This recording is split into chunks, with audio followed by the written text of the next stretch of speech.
In 2009, our plan to set sail on a cruise to Mexico was canceled due to a swine flu outbreak. Disappointed but not defeated, I decided I'll take my baby girl on a trip to the big city. 13 years later, and it's still one of our favorite places. New York City, here we come.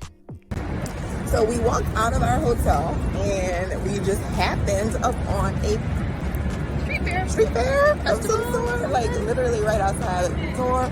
So we're gonna go check that out. We're just getting started. We got in late last night. Say hi.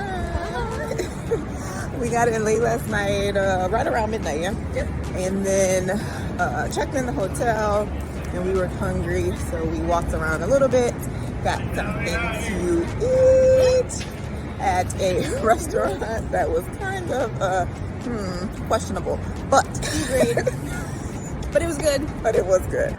But first, a quick tour of the hotel.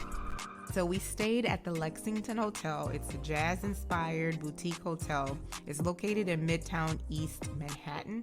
It's supposed to be a bit sophisticated and upscale. The price and the location would certainly lend you to believe that to be true, but the reviews were averaging only around 4 stars. I was curious to see myself, so let's go in. First impressions, it was just okay. The room itself was on the smaller side, but it's New York, so, you can expect that. It did feel a bit dated, but it wasn't the worst. Let's see this bathroom, because that can make or break it for me. Okay, so not so bad. Definitely not over the top, but it's nice and it's clean. Overall, I would give it a 3 stars. Upsize, cleanliness, and location is great, but for the price, the room was small, dated, missing some basic amenities like a microwave and a refrigerator, and the staff and service, it was subpar. Okay, back to the street fair. I picked up some sunglasses, and then this happened, a palm reading. I got my palms read for the very first time. Watch till the end to see what she predicts for my future. Next, we decided to head over to Central Park. It was about a 51-minute walk away from the hotel, so we hit the pavement. We had plenty of time to sightsee and chat, and at some point we decided to do a scavenger hunt. I'll show you what we found later on in the video. So we are here at Central Park. It is like a field day. Yeah. Everybody's like out. Yeah, they're playing games and just living their best lives out here. It's great. It's a birthday party. Yeah.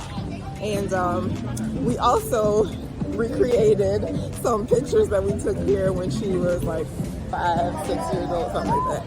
And so that was fun. And now we're about to go get on the subway and head down to Brooklyn and catch the Brooklyn Bridge. She has been to the Brooklyn Bridge, but never across the Brooklyn Bridge. So we're gonna cross over on the other side and check out what's on the other side of the Brooklyn Bridge. Bye. So from Central Park to the Brooklyn Bridge, it takes 37 minutes, which includes a walk and a subway ride. On the way to the subway station, we grabbed some green tea refreshers from Dunkin' Donuts. It was so good. Then we hopped on the subway. I have to say, I'm just not the biggest fan of public transportation, subways, buses, nothing. I rode the RTA in New Orleans from 7th grade to my first year of college, and that was enough for a lifetime. But anyway, lucky for us, there was a live performance right before we reached the end of the line, which was cool. I was just glad to be out of there and back on the streets. Here we go. We have arrived to the Brooklyn Bridge, and yeah, it's crowded. Lots of locals, visitors, vendors, everybody's here, but we were able to navigate through the crowd. About halfway up, we found a clear spot and grabbed a couple pictures. Once we got to the top of the bridge, the view of the city was just so beautiful. So we hung out there for a little bit before heading down. It took us about 30 minutes to cross over, which is not so bad considering we did stop a few times along the way. Now, what did we find on the other side of the Brooklyn Bridge? Dumbo. And no, not the flying elephant. Dumbo is an acronym. It stands for Down Under the Manhattan Bridge Overpass. It's a waterfront neighborhood in Brooklyn with cobblestone streets and industrial architecture. It was a cool place to just roam around, do some shopping, have a bite to eat, people watch, and of course, take some selfies. We found our way over to the Time Out Market. We walked around a bit first just to check out the scene. There were so many food and drink options. We made our way up to the 5th floor. There's a rooftop that has the best views of the Brooklyn Bridge, the East River, and New York City. We ended up having lunch at Ivy Stark's Mixology.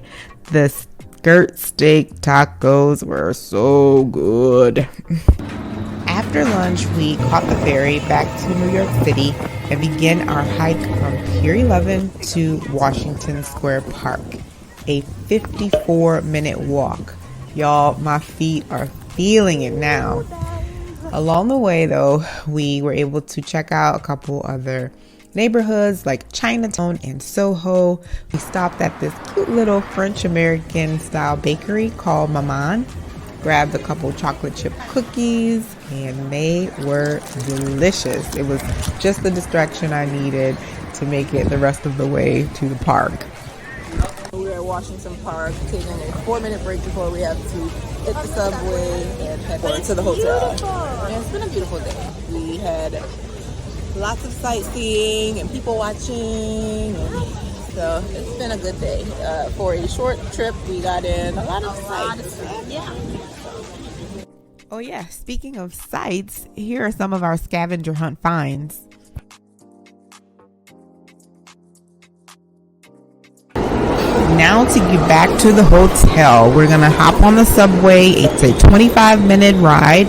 By the time we actually made it there, we only had about 30 minutes before we needed to be heading to the theater. So we did a quick freshen up and walked 22 minutes to Times Square, where we saw Wicked. We had been wanting to see this one for a while, so we were very excited, and it did not disappoint. The cast, the set, the overall production was excellent. It was well worth the time and money. After the show, we called it a night and walked 22 minutes back to the hotel. In just one day, we walked almost 35,000 steps, a little over 14 miles. We were tired, but still all smiles. New York City, bye for now. Until next time. Oh yeah, my palm reading. This is what she predicted. In your palm, I see you have a long life to live. You are very good, you are very kind. You love to help and be for career-wise, not meant to work for others, meant to work for yourself. In Florida and California, there will be some travel to take it for fun, not for business. I hope you enjoyed the video, and if you did, go ahead and hit that subscribe button. We'll have another great video coming your way next week. Thanks for watching.